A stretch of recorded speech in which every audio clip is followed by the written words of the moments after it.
Hello everyone, I welcome all the NEET 2022 cleared students who are waiting to join their colleges in the upcoming rounds of counseling, and I welcome you all and heartiest congratulations to everyone. Almost most of you know कि कौन सा college मिलने वाला है, कहाँ मिलने वाला है.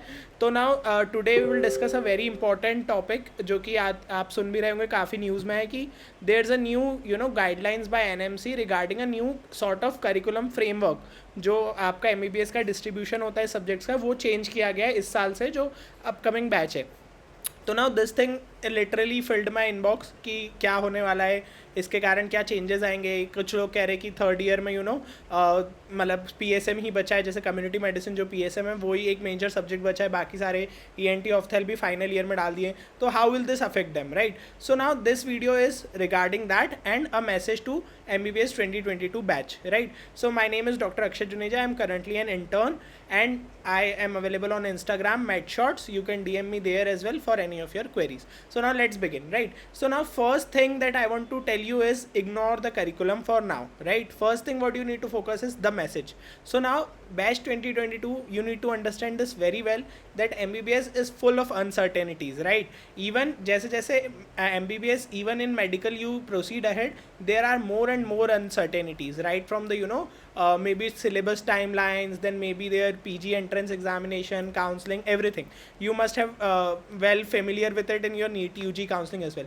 So there are a lot of uncertainties, right? And due to this what happens is कि mind हमेशा negative चीज़ों को ज़्यादा अच्छे से grasp करना चाहता है rather than positivity. So right now if I am a first year MBBS student who is starting right now, my only motive should be first year कि मुझे फर्स्ट ईयर कॉलेज का कैसा रहेगा, उसका भी मुझे स्ट्रेस नहीं लेना है. बस थोड़ा बहुत मुझे पता होना चाहिए कि अच्छा ऐसा होता है, बाकी सब वहाँ जाके देख लेंगे. सारी चीज़ें अभी घर बैठे बैठे पता करने की ज़रूरत नहीं है. अगर 15 नवंबर को सेशन शुरू हो रहा है तो आपको जितना उस 15 नवंबर से अगले एक साल में पता चलेगा, आप कितना भी इधर उधर 10 लोगों से पूछ लो, आपको पता नहीं चलेगा, right? So first thing that you need to understand very well is that MBBS is full of uncertainties, so you need to be very aware of this कि everything will feel difficult at onset, right? तो अब आप अभी as a first year MBBS student अगर आप अभी से ये सोचो कि अगर आप देखो इन जनरल भी, तो आपको लगेगा कि फाइनल ईयर में ऑब्वियसली सबसे ज़्यादा सब्जेक्ट है और सबसे हाई यील्ड सब्जेक्ट है, सबसे डिफिकल्ट सब्जेक्ट्स है, तो होगा कि नहीं? अरे तो वो आपको अभी लोड लेने की ज़रूरत नहीं है, right? So that is something which looks difficult at onset. अब हमारे टाइम पे भी मतलब कई सारे कॉलेजेस में स्टेट में वेरिएशन होता है. फाइनल ईयर कब शुरू हुआ, कब एग्जाम्स हुई, राइट? तो कई कॉलेजेस में 6 to 9 मंथ्स के टाइम पीरियड में भी फाइनल ईयर खत्म हुए हैं. तो सेम सब्जेक्ट मतलब 4 मेजर सब्जेक्ट और जो माइनर सब्जेक्ट जिनका कम पढ़ना होता है, भले पर पढ़ना होता है, वो सब हम लोगों ने 6 महीने 9 महीने में भी खत्म किया है, राइट? तो everything will look difficult at onset. Right now only difficulty for you is anatomy, physiology, biochemistry. So just focus on these. Do not worry much about the क्या गाइडलाइंस आ रही है, क्या लोग कह रहे हैं एमबीबीएस और डिफिकल्ट हो जाएगा. It's fine, whatever will happen with everyone. You will always have your senior, you will always have someone to guide you in the entire journey, right? Now regarding this what I want to tell you is too much of worry and too less of worry. तो दोनों में better क्या है? I will say too less of worry better है. Too much of worry is not good thing, right? If you are a first year or any MBBS student, if you keep worrying too much, obviously too less of worry is also not good, but too much will also lead to nothing, right? तो आपको वो constant एक anxiety नहीं होना चाहिए. आप अपना एक नई जर्नी शुरू करने जा रहे हैं, you should focus on that more, right? Then next thing is desire greater than destiny. So now what happens is कि I can understand right now, I guess around 60 to 70% of NEET students might not be satisfied with their results. They might be thinking, yeah, I should have got this college was better, I will have to do better. They are not taking a drop because they know ki okay, it's fine, I will cover it up in PG. So now this thing gives a back pressure, right? आपको पता है कि आपको okay, you have to do good in PG, but at the same time your desire should be greater than destiny. You can't just constantly think कि okay, I have to get this PG seat, I have to get this PG seat, say from first year. So nowadays students are messaging, right? Sir, what should we take? Prep ladder, Marrow, DAMS, Bhatia. It's not needed at your level right now. Right now what is needed is desire should be greater than destiny.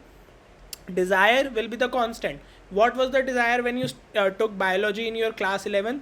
to become a good doctor or to do PG from a good institute? Obviously to become a good doctor. So your desire should be greater than your destiny, and believe me, these things will not matter in the long run. Right now, obviously, you know, whenever there is a competitive environment, there's a lot of feeling, right, to get the best institute, to get the best ranks and everything else.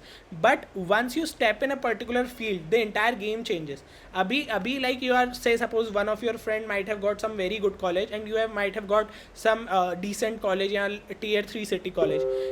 Believe me, down the line 4 महीने होने दो, आपको समझ में आ जाएगा difference क्या है. You might be performing better than your friend might not be performing good. And this is not कि मार्क्स कैसे आ रहे हैं. No, marks does not matter in MBBS. What matters is how well you are oriented to what is going around. आप अपनी जो भी extra curriculars है उसमें पार्टिसिपेट कर रहे हो, आप जो भी एक सर्टेन आपको लगता है ये पढ़ना चाहिए, अनाट में इतना पढ़ना चाहिए, फिजियो में इतना पढ़ना चाहिए, उसको पढ़ रहे हो. आप कोशिश कर रहे हो कि आपको कोई सप्लीमेंट्री ना आए, आप थोड़ा रेगुलर हो अपनी स्टडीज़ पे. So this is all what matters. And ultimately PG में भी in everything. So you need to understand that all this happens in a frame of time. अभी आप क्योंकि आप कॉम्पिटिटिव एग्जाम से निकल के आए हैं तो you will obviously be competitive कि हर चीज़ बेस्ट होना चाहिए, हर चीज़ में AIR आना चाहिए. But what matters is how you proceed in this 5 years of MBBS. Okay, and at the last one message, after that we will quickly discuss the curriculum, obviously because that's how the video is made. So the last message is ज़िंदगी ना मिलेगी दोबारा, right? So if you are a first year MBBS student who will be starting, just relax. Okay, our time only, मतलब जो मेरी एक चिंता रहती थी कॉलेज शुरू होने से पहले कि सीनियर्स कैसे होंगे, ड्रेस कोड क्या है कॉलेज का, कहाँ पे क्या रहना है, कैसा क्या है. आई नेवर वरिड कि मेरे को मैरो लेना है, डैम्स लेना है, प्रेप लेटर लेना है. No, right now, right. So now continuing this particular point, what I want to tell you is the new curriculum. So the new curriculum will have some positivities. Some people will think this is not good, so there will obviously be some negativity, and then there are people who are neutral कि ठीक है MBBS tough है, अब उसको और कितना tough कर सकते हो, this does not matter. Because अगर किसी साल में आराम होगा तो दूसरे साल में कवर करना पड़ेगा. अल्टीमेटली सब्जेक्ट तो कम नहीं हुए हैं या सब्जेक्ट बढ़े भी नहीं है, तो it's all up to you, right. So now if we go via this time table, right. So now if you are a first year MBBS student, I think things are similar. जैसे पहले होता था अनाट, physio, biochem, आपको वही 3 subject करना है. CBME curriculum के हिसाब से करना है, थोड़ा सा क्लिनिकली आप ओरिएंटेड ज़्यादा रहेंगे.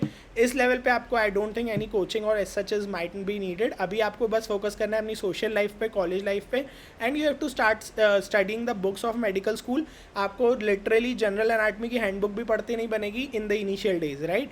But at the year end you might have finished Guyton reading 2 or 3 times depending on how much you study.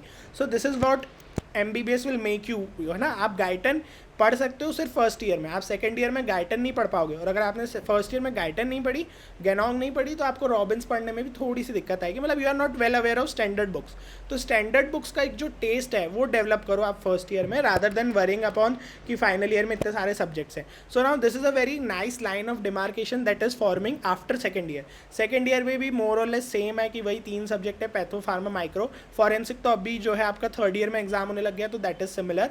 तो यहाँ पे एक लाइन ऑफ डिमार्केशन आ गई है कि यहाँ पे आप रिलैक्स कर सकते हो कि आपने अभी 1-2 साल अपनी अच्छे से बेसिक फाउंडेशन बनाया. अभी आपको कुछ क्लैरिटी नहीं है, नेक्स्ट होना है, नीट PG होना है, ये क्लैरिटी नहीं है. अभी 19 बैच से होना है, 20 बैच से होना है, आप तो 22 हो, आप भूल जाओ, ठीक है. नेक्स्ट 1 होना है, नेक्स्ट 2 होना है, या कैसे होना है अभी कुछ नहीं पता है.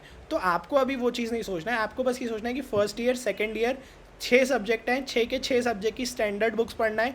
और कोशिश करो पूरी बुक्स पढ़ो. मतलब आई हैव ऑलरेडी डिस्कस्ड कैसे पढ़ना है, बुक्स में से क्या क्या पढ़ना है. बट कोशिश करो बुक्स पढ़ो उन 6 सब्जेक्ट्स की, रादर देन रनिंग अपॉन कि ये नोट्स ले लूँ, ये फोटोकॉपी करा लूँ. नहीं, ठीक है. नाउ आफ्टर सेकेंड ईयर जो होगा वो तब की तब देखा जाएगा, बिकॉज उसमें बहुत टाइम है. There is a lot of time. ये बात हम करेंगे 2025 में, इवेंचुअली इसी चैनल पे कर लेंगे कि अब क्या करना है. But right now I don't think there is much rush. यहाँ पे आपको टाइम मिलेगा अपनी चीज़ों को सोचने का कि आपको कोचिंग ज्वाइन करना है, आपको क्या करना है, आपको कैसे करना है, और उसके बाद how you need to take on the things. और यहाँ पे ही आपको पता चलेगा कि यार थर्ड ईयर ठीक है, थर्ड ईयर में टाइम ड्यूरेशन कम, मतलब टाइम ड्यूरेशन कंपैरेटिवली ज़्यादा है, 1 सब्जेक्ट के लिए, 2 सब्जेक्ट के लिए. बट इसमें आपको फाइनल ईयर कैसे आप बैलेंस कर सकते हो ताकि आपका वहाँ पे लोड कम पड़े. और अगर आपकी कोई कॉम्पिटिटिव एग्जाम की टाइमलाइन आती है तो उसके लिए आप प्रिपेयर कर सकते हो accordingly. So I think as of now my only worry as a first year student if I see this time table is to just focus on 15 November 2022 to 15 Jan 25. उसके बाद जो होगा तब देखेंगे, right. So the only thing right now for you is these 2 years. Obviously this entire time table is for you.